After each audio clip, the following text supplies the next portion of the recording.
Hello dear students and English language teaching specialists. Welcome to the 9th lecture of our series of the book, which is entitled The Semantic Web Trajectory in Enhancing English Language Development. This book is prepared to focus on using Web 3.0 for developing pre-service English language teachers' competencies and performance-based assessment.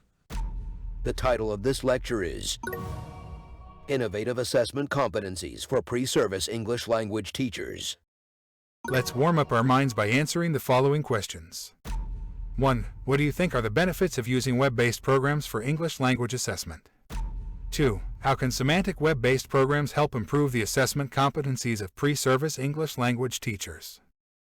Now let's move on to the content of the lecture. Introduction. Assessment plays an important role in teaching and learning as it measures and evaluates whether learners have achieved the expected goals and have met the learning objectives and expectations.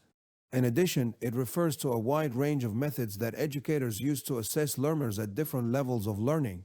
Now let's clarify the difference between quizzes, tests, evaluations, and assessments. While the terms quiz, test, evaluation, and assessment are often used interchangeably, they actually have different meanings and purposes in education. Let's begin with the term quiz. A quiz is typically a short, low-stakes assessment that is used to test a student's knowledge on a specific topic. Quizzes are often used as formative assessments to measure student understanding and identify areas where they may need additional support or instruction. Test. A test, on the other hand, is usually a more formal and comprehensive assessment that is used to measure a student's overall understanding of a subject. Tests are often summative assessments, meaning they are used to evaluate student learning at the end of a unit or course. Evaluation. An evaluation is a broader term that encompasses both quizzes and tests, as well as other types of assessments. Evaluation involves gathering information about student performance and using that information to make judgments or decisions. This can include assessing the effectiveness of teaching methods or programs, evaluating the performance of individual students, or determining the overall quality of a school or educational system. Eventually, assessment. Assessment is a comprehensive term that refers to the process of gathering, analyzing, and interpreting information about student learning.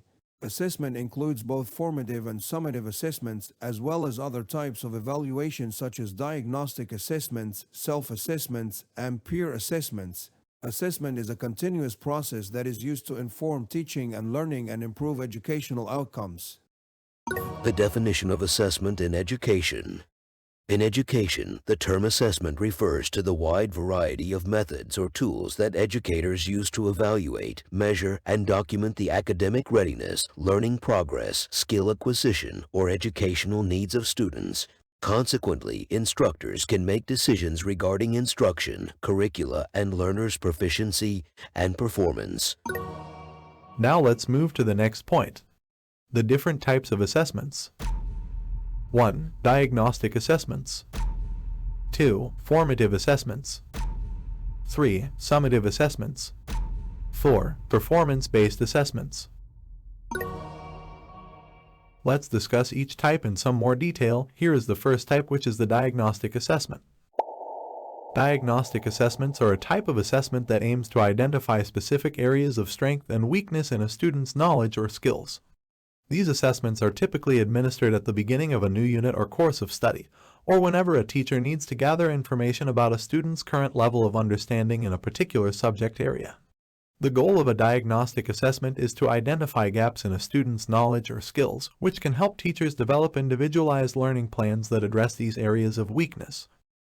This process can help ensure that students receive targeted instruction that meets their unique learning needs.